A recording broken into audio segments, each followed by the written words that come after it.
SDA Church. It is by no mistake that she first got baptized with her family, her husband, her 3 children, and from then, Sister Bryan has been leading her family to Christ. She has been leading her family to Christ. This is the evidence today for many of her children are Christian. Sister Bryan has lived through the death of 2 husbands. It so happened that in my years I went abroad, in my early years I went abroad. When I came back, I heard everyone say, Sister Jones. When I inquired, I learned that her husband had died, and that her husband had died, and she remarried, but soon lost that husband also. This, however, didn't stall her joy, for she would still greet you with a smile, warmer than the sunshine. It was her pleasant personality that drew me to her. Yes, we became friends, good friends. Actually, she was someone I could talk to. What I love about her is that she always has an encouraging words, and it is no surprise that it's from the Bible. Is her greatest source of encouragement. There was time when I was feeling down, and she would read me an encouraging words, and it always made me feel good. Sister Jones is a very caring and considerate and kind person. She loved to share, no matter how small it was. Sister Jones has banana. If she has banana, she remember me. Even cinnamon leaf, she remember me. I remember a time she asked Patrick to carry some cinnamon leaf for me. And you know what he said? He was quarreling. Then the lady didn't even ask him to pay the cinnamon leaf. And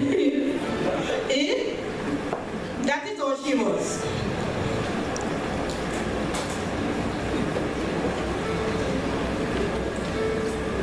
Yes, so he said the lady didn't even ask him to pay the cinnamon leaf, and you're going yourself to give her. But you see that how she is. She loves to share. She has left an example for the children to follow. She dedicated her life with God. She served as a clerk for 8 years, as a school superintendent, and she was also a deaconess. I remember when she got through, my daughter and I went to visit her. No, she could not talk at the time, and the doctor has given her up.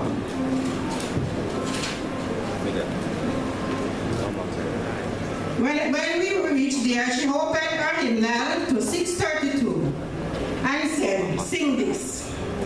My heart can sing when I pause to remember. A heartache here is just a stepping stone along the trail that winding always upward. This troubled world is not my final home." Friends and family, members, well-wishers, let us take a leaf out of her book and walk in the fear of the Lord so we can be united with her again. So until then, let our hearts keep on singing. Until then, with joy we carry on. Until the day our eyes behold that city. Until the day God calls us home.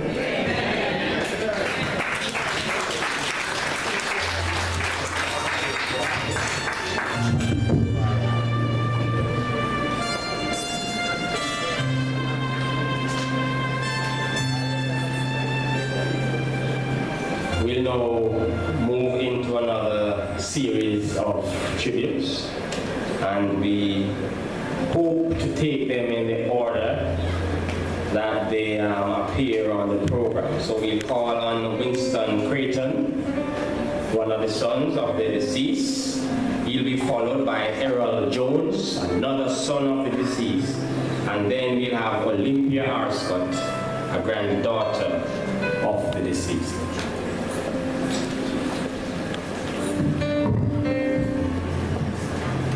Good evening, church. My name is Winston Crichton. My mother, she always called me 3 different names. Depends on what mood she in. Sometimes she said Winston, sometimes she said Willie, and sometimes she said Brother Willie. Well, at one time I was really her brother, because she had me at a very young age. There's so much that people don't know about my mother. They met her, later on, but they don't know about her so much. But as for me, I know a lot, and still some I don't know. But I'll tell you a little bit. And maybe if you're a little nosy or want to know more, you have to figure that out yourself. Well, my mother, she was a beautiful woman. I'm talking about beauty. She born with beauty, physical beauty. If anyone knows her at a young age, she was very beautiful. And when I had a little sense and looked in her, I said, this is a woman that really helped me.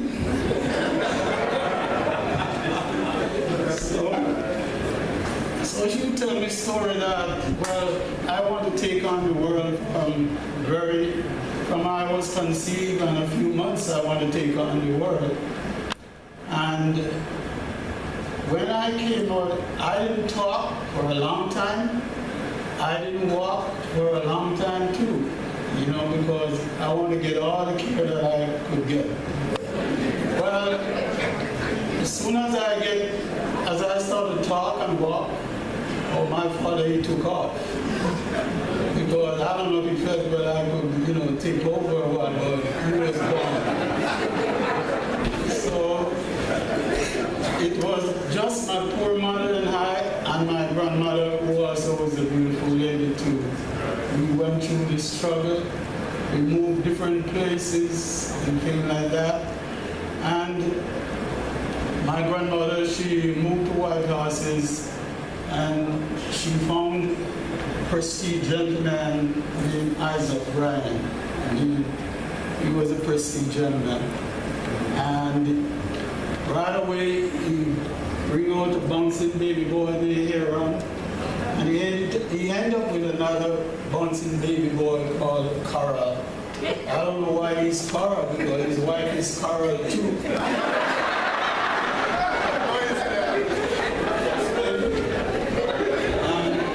And sometimes when I call, I have to tell which one I want to talk to. It's a little confusing. Nobody knows that my mother could dance. She was a dancer. A lot of people don't know. And at my wedding, some years ago, I did a video and I take it in. She was about maybe 79, and we were playing the video, and some young ladies were in there dancing. And my mother got up and said, I want to show those girls, how can I dance? At that age, she were moving around, she suffered strokes and things like that, but she didn't let it hold her down. But overall, she was so kind. She would accept anyone. She would be graceful to anybody, children, people, whoever it is. She just had this natural beauty in her to do all of these things. She never got, I don't remember she ever take a vacation, because, she put her life on hold for her children. She always been looking after this one's children, and even when they have their children too, she take them in, so she didn't get any time. And when some of us have the time could really give her a vacation, the health, wasn't there for her. But we still show her the grace that we can. My grandmother, she and my mother, They always have a comforting song that they sing for me, and I don't know for the rest of them, but they always sing this song for me, and I sing this song in the bathroom all the time. I said to my brother James, I would like to sing this song, but I will do it in a cappella. He wanted to have music to it. I said, listen, I never sing to music, but I'm going to do the best that I can in it, you know, and make it back.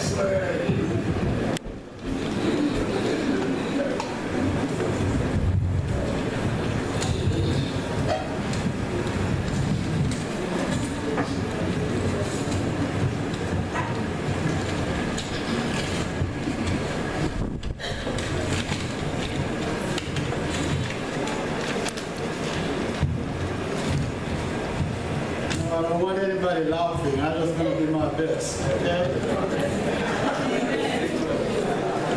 Just a closer walk with me. Oh, yes. That's all right. Grant to Jesus is my plea.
Trying to find a good man. Greetings! Are you awake? This is my mother. Let me tell you a little story. This is my two nieces, Fabian and Olympia. I was born in Jamaica, 1950. I grew up in St. Thomas and I have two other mother, guardian mother.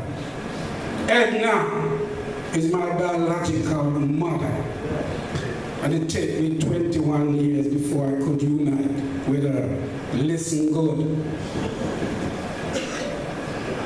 One day I was going to come in from City Mission Church in Mount Lebanon. And one of my guardian mother named Miss Dale.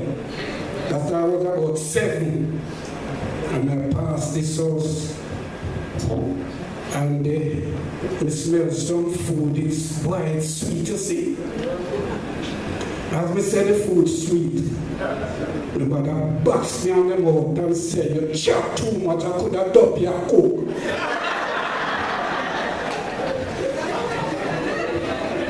From that, boy, me I say, me I keep my mouth shut.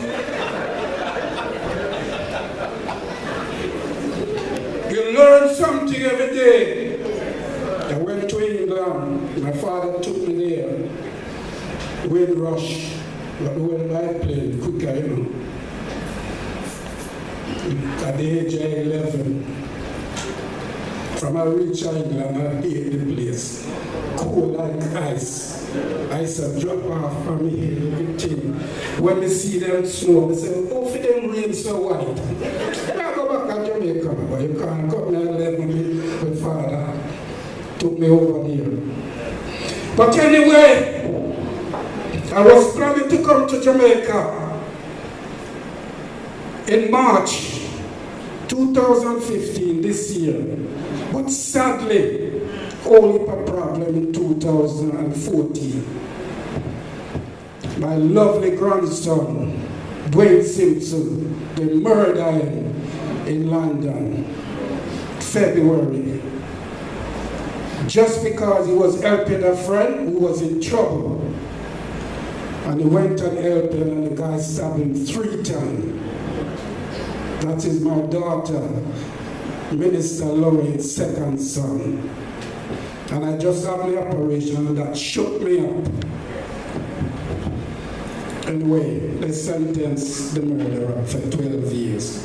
Good behavior and be out for 6. One thing after the other, I was sitting in my chair, my favorite chair. Nobody sit in that chair. Because my mother, Edna, is the front of it. And I always looking at my mother.